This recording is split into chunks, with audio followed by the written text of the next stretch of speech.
Maximilian landed in Chicago this morning. Cyrus's voice crackled through the speaker of the phone on Aiden's desk. Aiden's ears perked up as soon as he heard Maximilian's name. Maximilian is back? This is the day I've been waiting for so long. I'm heading to the airport to meet him now, Cyrus continued. The rest of the Tiger Group captains will be joining us soon. I sent Lara there to pick you up. You can ride with her. Aiden looked up at Lara and nodded. Thanks, Cyrus. Does he know I'm back yet? He's heard the rumors, but he doesn't know anything about you besides that, Cyrus replied. The corners of Aiden's mouth curled into a smile. Good. Make sure he doesn't find out anything until I give the word. Understood, Tiger. It's your decision. I'll see you there. The line went dead as Cyrus hung up the call. Aiden set down the phone and ran his fingers through his hair.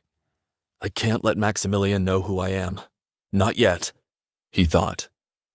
18 years ago, Raymond killed my father and took everything away from me. That's the only reason Maximilian is running things right now. I can't trust him any more than my father could trust Raymond. If he's up to something, I don't want to give him a chance to cover it up. Best to keep my identity a secret for now. What's wrong? Asked Lara, noticing Aiden's furrowed brows and the scowl on his face. Aiden shrugged. Nothing. You seem pretty angry, Lara insisted. Does it have something to do with Maximilian? As soon as Cyrus mentioned his name, you started brooding. Even when we were kids, Naomi could always read me clearly, even when I wasn't saying anything. Aiden remembered. There's no use lying to her, but I'm not ready to tell her about Maximilian either. I will tell you everything, when the time is right, Aiden stated firmly. Let's go. Lara remained frozen in place for a moment.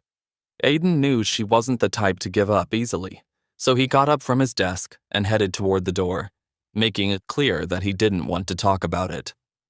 She nodded and followed him out without saying another word. After getting into Lara's car, they drove for almost an hour through the gritty outskirts of Chicago.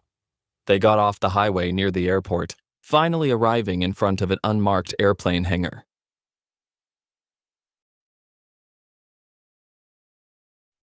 What is this place? Asked Aiden. Lara pointed to the building. This is the hangar where your private jet is stored. We also use it for Tiger Group meetings, occasionally. Aiden's mouth fell open. I have a private jet? Why didn't anyone tell me? Lara tossed her hair back and laughed.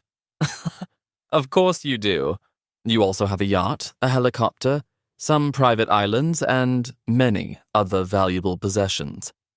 You're one of the richest men in the world, after all. And now that Maximilian is back, we can transfer all of your assets back to you. That is, as soon as you're ready to tell him you're the tiger. Aiden chuckled. All in good time, Lara. All in good time. When they reached the main gate, the guards at the security booth waved them through. Looks like everyone else is already here, Lara said, nodding toward the cluster of black luxury cars and SUVs in front of the building.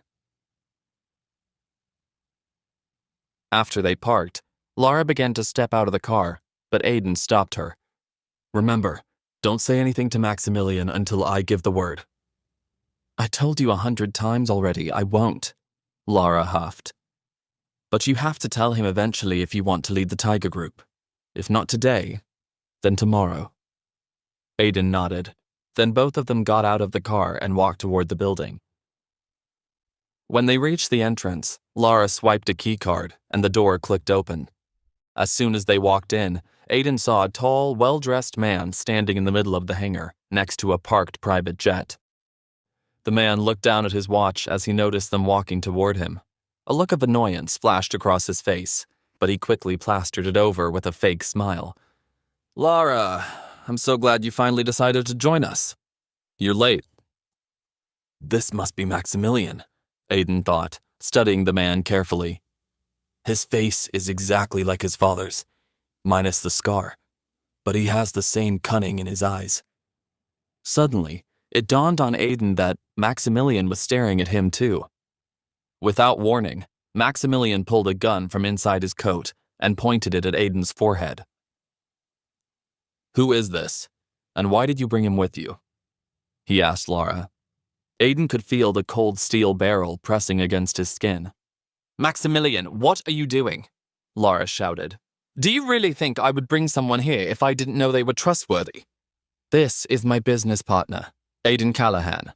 I can vouch for him." Aiden remained completely calm. Maximilian, on the other hand, was starting to sweat. "Why are you bringing an outsider to such an important meeting? You know we have a spy among our ranks.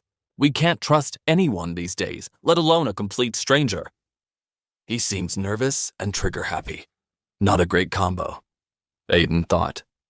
"Maybe I should just tell him who I am and get this over with." "There's no need to worry, Max. You can put away your weapon," Aiden assured him. "My real name is Aiden Gibson, not Aiden Callahan. My father was Samuel Gibson.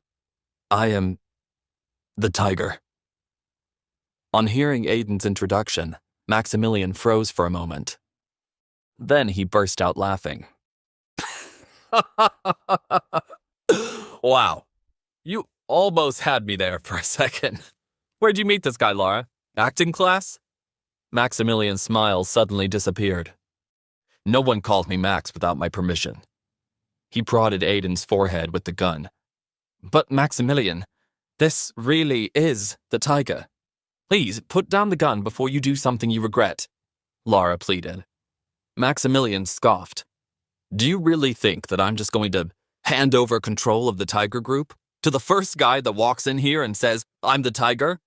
If you really are who you say you are, tell me, where have you been all these years? I'm going to need some proof." "I could just show him my ring," Aiden thought. "But his attitude is starting to annoy me, not to mention the gun pointed at my head. It might be time to teach this guy who's in charge." "You want proof?" Aiden smirked. "I'll give you proof." In the blink of an eye, Aiden sidestepped and disarmed Maximilian by bending his wrist back and snatching the gun from his hand. Then he swept out Maximilian's legs, knocking him to the floor. Now, Aiden was the one in control, standing over Maximilian, holding him at gunpoint. "Is that enough proof for you, or do you need more?" Aiden snarled, keeping a firm grip on the trigger. "You really are the Tiger, aren't you?" Maximilian looked up at Aiden, his eyes wide with fear. "There aren't many men who could take me down that easily." "I thought you weren't going to tell him," Lara said with a wink as she stepped in next to Aiden. "It's amazing how quickly plans can change with a gun to your head," Aiden chuckled as they looked down at Maximilian trembling on the floor. "Please, forgive me, Tiger," Maximilian begged, holding his hands up in surrender. "I heard rumors that you were back, but I didn't believe it. There's a spy in our organization. That's why I was being so careful. I've worked hard to keep the Tiger Group running smoothly in your absence. The last thing I would want to do is offend you." "Don't worry, I don't take it personally," Aiden replied, keeping the gun trained on Maximilian. "But I'm not letting you off the hook yet. There are a few questions I've been dying to ask you for a very, very long time." "Fire away," Maximilian said, immediately regretting his word choice. "I mean, not literally. Don't shoot me. But ask me anything, and I'll tell you what I know." A series of images flashed through Aiden's mind. His father's last request, the scar on Raymond's face. He had waited so long for this moment. Now, he just needed to find the words. "Did your father ever tell you where I was all these years?" A puzzled expression clouded Maximilian's eyes. He shook his head. "My father? Why would he know anything about that?" "Because your father killed my father," Aiden shouted, his accusation echoing off the high ceilings of the airport hangar. Maximilian's eyes bulged open wide with surprise. "Now it's time to tell me everything that you know," Aiden growled, staring at Maximilian down the barrel of his gun. What does Maximilian know about Samuel's death? Will he hand Aiden the keys to the Tiger Group without a fight? What will Aiden do now that he's back in charge? Wait, that's not the end. You've just had a free taste. Now get the full story on the Pocket FM app, link in description. Check out our next video and playlist, and don't forget to like, share, and subscribe.